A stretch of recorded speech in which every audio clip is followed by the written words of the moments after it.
โอ้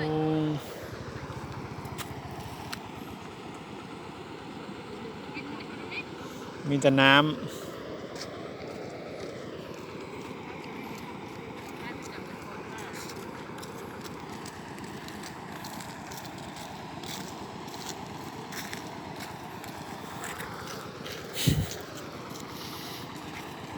น้ำล้วนถ้ากำลังสิละสดๆเอาไล่ได้ไหมไล่ทำมาฟื้นมาแล้วก็เดินเลยนะ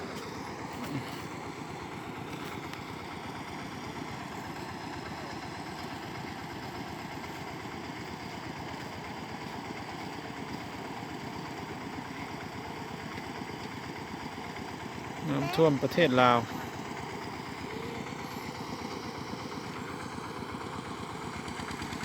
ท่วมทางไปแกงกอกตะแหลว